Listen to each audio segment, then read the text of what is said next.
Assalamualaikum warahmatullahi wabarakatuh.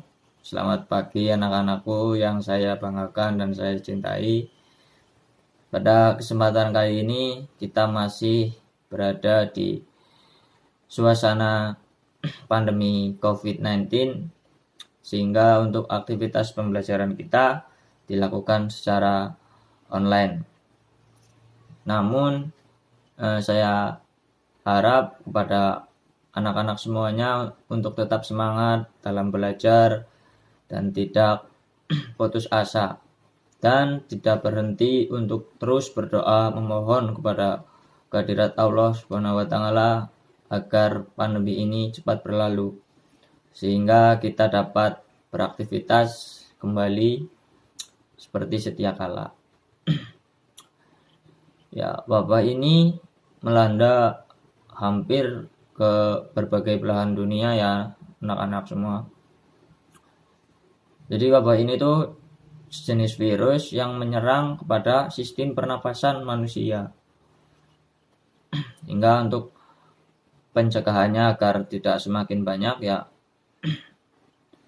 mengurangi kerumunan dan melaksanakan aktivitas di rumah saja agar tidak semakin banyak yang tertular dan penyebarannya bisa meminimalisir. Ya, semoga wabah ini cepat berlalu dan kita dapat melaksanakan kembali aktivitas kita seperti sedia kala. Ya, pada kesempatan kali ini kita akan belajar mengenai jenis-jenis manusia purba yang ada di Indonesia. Mulai dari penemuannya, terus kemudian ciri-ciri fisik, peninggalannya, dan informasi terkait dengan manusia purba tersebut. Jadi tujuan pada pembelajaran kali ini ya agar kita mengetahui jenis-jenis manusia purba yang ada di Indonesia. Dan langsung saja pada kesempatan kali ini kita menggunakan media bergambar ya anak-anak, dengan keterbatasan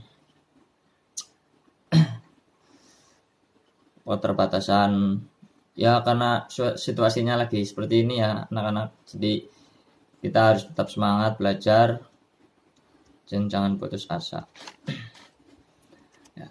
Ada yang tahu jenis-jenis manusia purba di Indonesia? Ya, yang pertama itu ada Meganthropus paleojavanicus. Manusia purba ini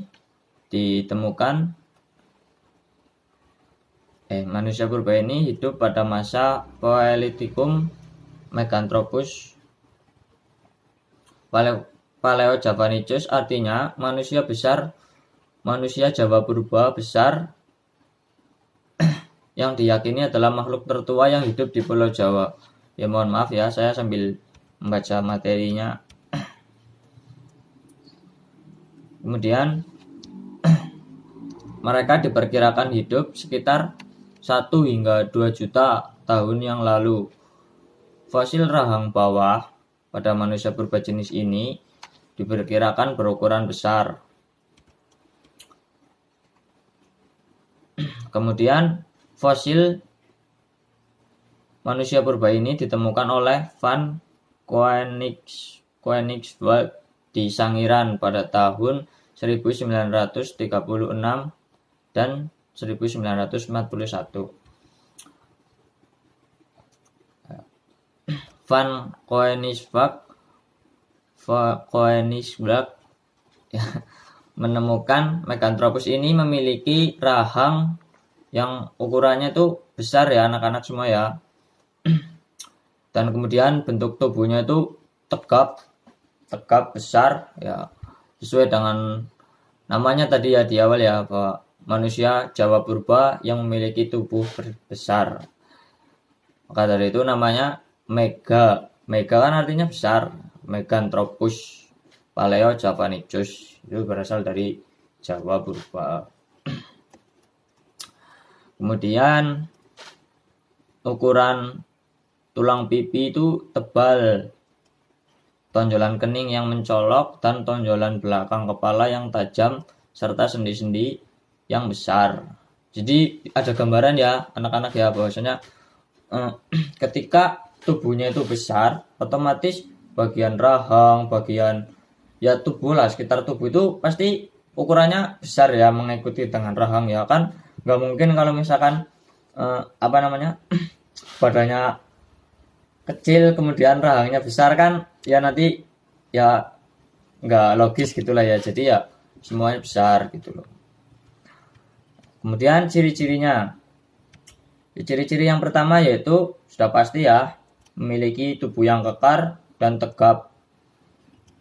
Kemudian rahang yang besar, memiliki bentuk geraham seperti manusia, tapi bagian dagu tuh tidak berdagu, jadi seperti kera gitu loh bentuknya.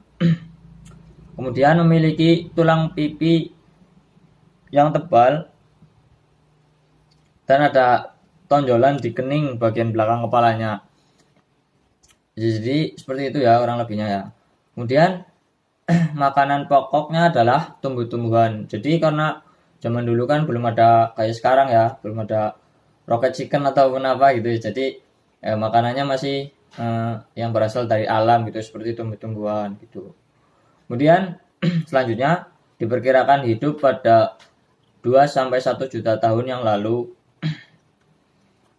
sebelum sekarang ya. Jadi manusia purba itu udah hidup semenjak 2-1 juta tahun yang lalu.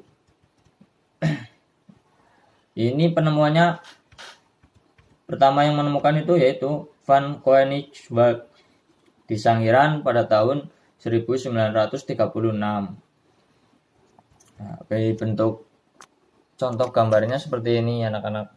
Ini adalah contoh dari manusia purba Meganthropus paleojavanicus. Contoh gambarnya ya, maksudnya ya. Jadi kurang lebihnya seperti ini anak-anak. Ya mohon maaf dengan keterbatasan media yang saya gunakan dalam proses pembelajaran kali ini. Nah, karena memang kita masih dalam pandemi COVID-19. Jadi ya tetap semangat dan tidak putus asa dalam belajar, karena yang namanya belajar itu bisa dilakukan dari mana saja selagi ada keniatan. Nah, kurang lebihnya seperti ini anak-anak. Nah, ini adalah ya, jadi tulang rahangnya itu besar, kemudian bagian pipinya itu tebal, seperti orang yang memiliki tubuh kekar gitulah. Ya, kurang lebihnya seperti itu anak-anak. Jadi bagian dagunya itu rata ya, dan bagian giginya sudah pasti besar, bagian hidungnya juga mengikuti bentuk mukanya. Jadi diperkirakan manusia jenis ini hidup sekitar 1-2 juta tahun yang lalu dari sekarang. Ya. Mungkin bagi anak-anak yang penasaran dengan fosil yang ditemukan bisa pergi ke Museum Sangiran ketika piknik bersama keluarga ataupun sama teman-teman, bisa untuk melihat secara langsung. Ya, kurang lebihnya seperti ini. Kemudian jenis manusia purba yang selanjutnya adalah Pithecanthropus. Pithecanthropus artinya manusia kera yang hidup di zaman Paleotikum. Paleotikum ya anak-anak. Fosil ini pertama kali ditemukan oleh Eugene Dubois pada tahun 1891. Yang ini memiliki bagian rahang, gigi, serta bagian tengkorak yang relatif besar. Manusia kera ini berjalan tegak dengan 2 kaki dan diperkirakan hidup pada 700 tahun yang lalu. Dubois menemukan fosil Pithecanthropus di Trinil, daerah Ngawi pada saat Sungai Bengawan Solo sedang surut atau kering. Kemudian fosil tersebut dinamai Pithecanthropus erectus, artinya manusia kera yang berjalan tegak. Sekarang nama ilmiah manusia purba Pithecanthropus erectus dikenal dengan nama Homo erectus. Kemudian ciri-cirinya yaitu kurang lebihnya memiliki berat tinggi badan antara 165 sampai dengan 180 cm. Wah, cukup besar ya. Kemudian volume otak antara 750 sampai dengan 1300 cc. Kemudian berat badannya diperkirakan ini sampai dengan 80 sampai 100 kg.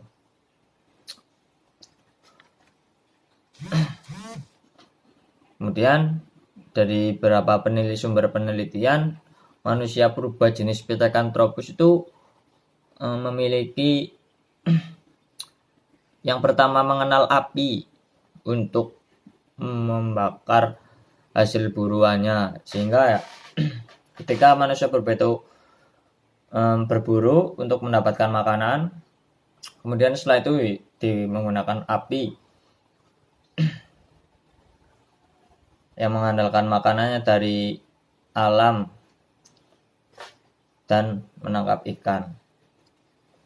Kemudian peralatan yang ditemukan pada tahun 1935 oleh Van Koenigsberg di daerah Pacitan, tepatnya di daerah Unung, adalah kapak genggam atau chopper.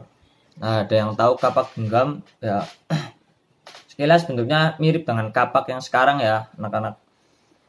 Ya, kemudian kapak itu tuh pada saat zaman dulu digunakan oleh manusia purba Pithecanthropus sebagai alat untuk berburu. Jadi ketika berburu itu kan pasti kan harus menggunakan sesuatu ya untuk lebih mempermudah gitu loh. Untuk mempermudah ketika kita ingin menangkap hewan sesuatu ataupun apa, kita kan membutuhkan alat. Nah, jadi pada manusia purba Pithecanthropus ini menggunakan alat tersebut. Ya. Kemudian kapak genggam atau kapak perlimbas. Ini sangat cocok ketika digunakan untuk berburu.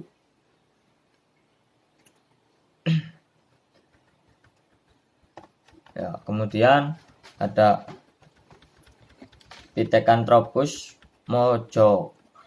mojokertoensis atau manusia kerat dari Mojokerto.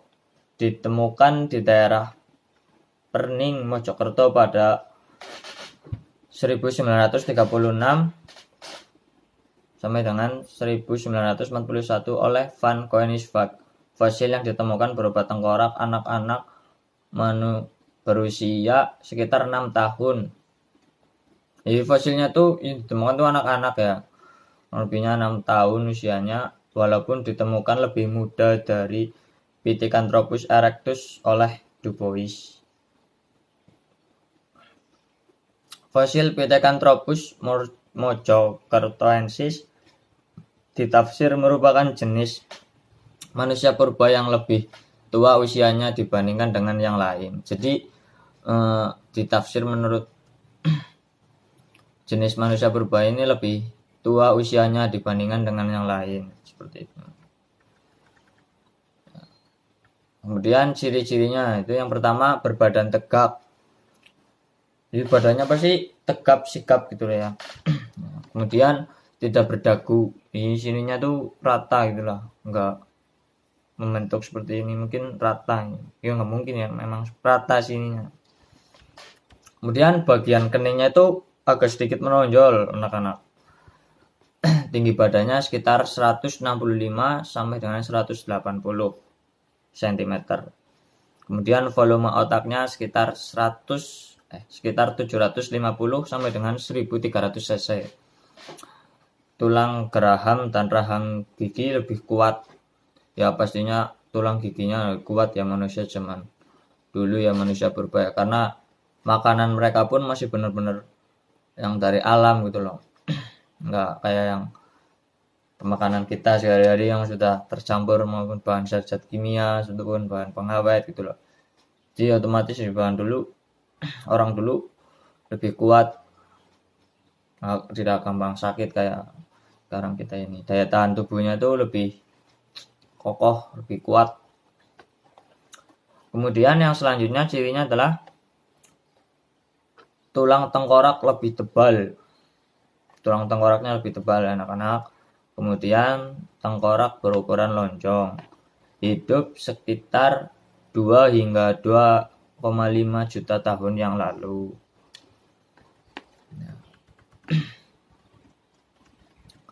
Kemudian yang selanjutnya ada Pithecanthropus soloensis. Ya, kenapa dinamakan Pithecanthropus soloensis?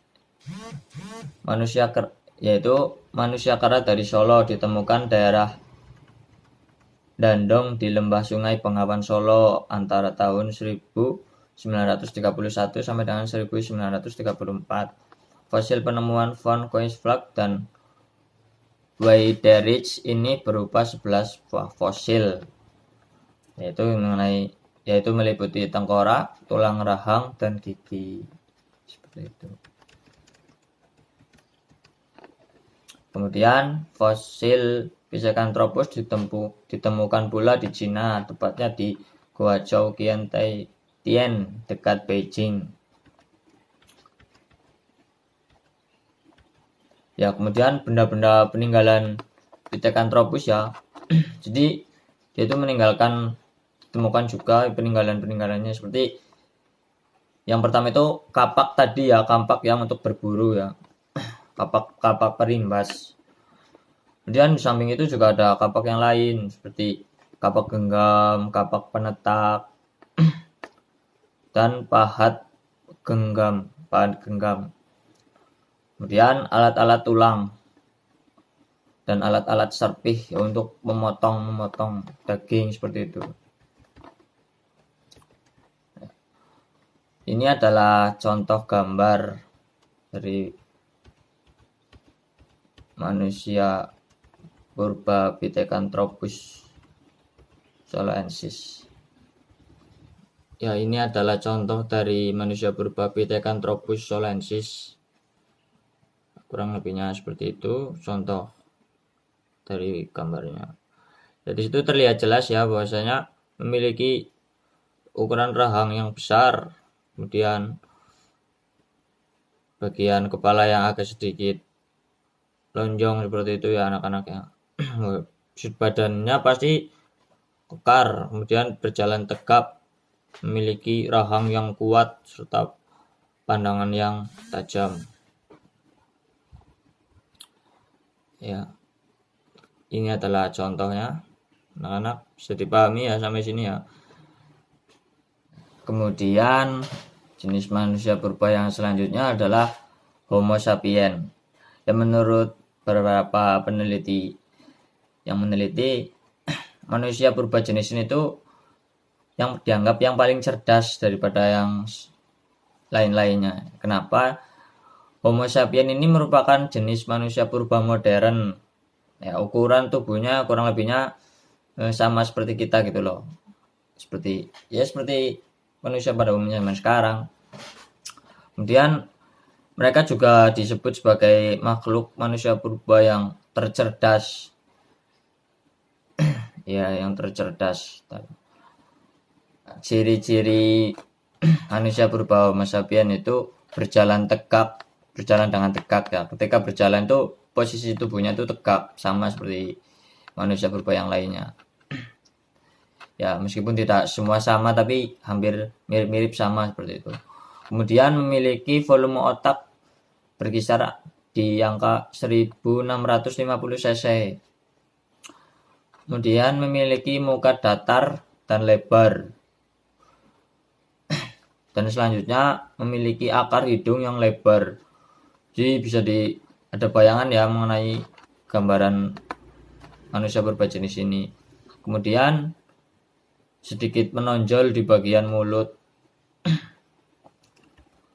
Memiliki ciri mirip seperti ras Mongoloid dan ras Australmelanosoid. Memiliki tubuh tinggi sekitar 1,30 sampai 2,10 cm. Meter maksud saya, maaf. Memiliki otak lebih berkembang daripada Meganthropus dan Pithecanthropus. Nah, sesuai dengan yang saya jelaskan tadi bahwasanya manusia purba jenis Homo sapien itu tercerdas gitu loh. Kemudian selanjutnya otot kunyah, gigi dan rahang sudah menyusut ya anak-anak. Kemudian memiliki dagu. Nah, kalau tadi yang Pithecanthropus kan yang Meganthropus kan nggak punya dagu ya jauhnya rata gitu loh. Nah, kalau yang ini tuh punya. Kemudian otot di bagian tengkuk mengalami penyusutan. Nah, kemudian saya tunjukkan mengenai dengan contoh gambar ini. Nah, ini adalah contoh dari manusia purba Homo sapien. Kurang lebihnya seperti ini gambarnya. Jadi ukuran hidungnya itu tulangnya itu agak besar anak-anak. Dan badannya kekar sekali. Itu terlihat ketika membawa makanan seperti rusa hasil buruan itu digotong berdua menggunakan bilah bambu maupun ranting kayu pohon. Tadi saya sudah menjelaskan mengenai dengan jenis-jenis manusia purba, kemudian ciri-cirinya, ya meskipun dengan media yang sangat terbatas ya anak-anak, ya mohon dimaafkan. Yang penting kita tetap semangat dalam belajar. Mungkin itu saja yang dapat Pak Guru sampaikan. Kurang lebihnya Pak Guru mohon maaf dalam penyampaian. Apabila masih ada yang ingin ditanyakan, monggo ditanyakan bareng-bareng. Ya, semoga sedikit penjelasan ini dapat memberikan ilmu yang bermanfaat bagi kita semua untuk di kemudian hari, agar kita dapat mengetahui bahwasanya manusia purba itu memang benar adanya gitu loh. Karena benar-benar ditemukan fosil-fosilnya itu seperti itu oleh peneliti-peneliti kita. Ya, saya kira hanya itu yang dapat saya sampaikan. Kurang lebihnya mohon maaf. Wabillahi taufiq wal hidayah. Assalamualaikum warahmatullahi wabarakatuh.